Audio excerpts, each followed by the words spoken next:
A man was murdered overnight on Chicago's South Side. Police say it happened execution style in the Gresham neighborhood. Well, it was a violent night in Chicago. 9 people were shot in just 5 hours. 1 person died. 124 people have been killed so far this year, 1 per day. About the number of Americans killed during the same period in Iraq and Afghanistan.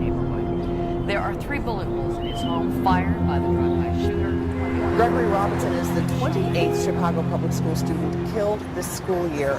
He died last Friday, shot in the back as he tried to shield 2 young children. Sadly, in another sign of the times, members of Ceasefire were also at today's memorial service, hoping to stop any thoughts of retaliation for Greg's murder. 12, 13-year-olds are walking around with bulletproof vests on up under their clothes.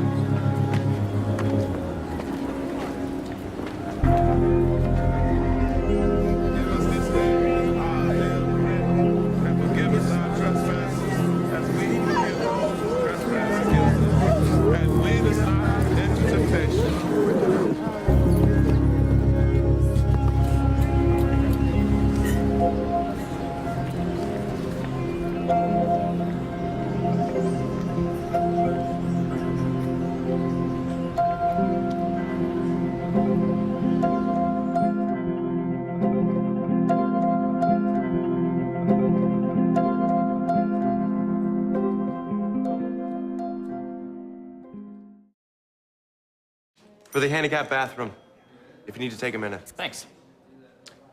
This is freshman Phil. He just transferred from Mount Carmel. Loving the bin, by the way, but there's a mushroom problem in the back. Terrible gas mileage. Oh, some girl left her shoe in the bin. I know it's a girl's.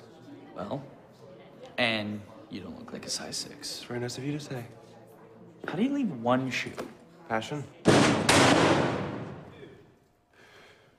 Tony Cato! Let's touch some sky, my friend! Yes! Hello, Brian. How are you, my friend? Good. Would you like to touch some sky? Touch some sky? Sure. Let's go, Daddy-O. Touching the sky! So, you keeping the 4.0 going this semester? Absolutely, sir. That makes me feel good. You are cooking with high-octane gasoline, my friend. And you got this guy looking out for you. You're set. Well, have a nice day.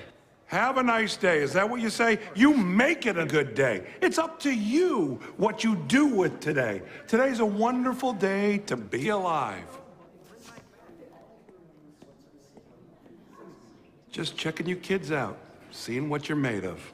Good work today, gentlemen.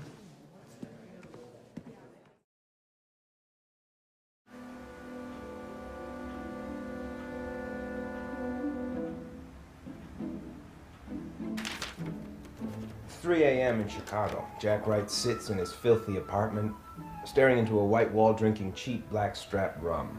Before him is his literature, a file folder 2 years thick of rejection letters, neatly stapled into groups of 10. Under that, the red file, the 6 crippling reviews of his first novel, published at nearly his own expense, which buried it, and with it, his hopes. Tonight, Jack won't sleep. Something's keeping him up. In the book section of the New York Times today was a review of Alabama by Jack's fiancée, Haley Coleman. Startling first book, it reads, full of promise for the future voice of America.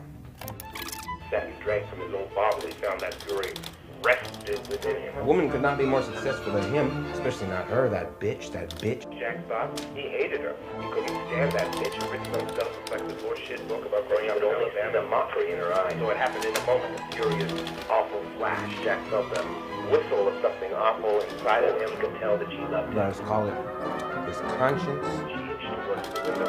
Yes, I killed her. Let's just say it was my fault. Who are we kidding? Jack was guilty. I took responsibility. The filthy fury of the end that was imminent upon him. And that would never end until Jack had drunk from the last cup of conscience of his own internal deep soul, the last threads of a civilization in America worth one's own salt.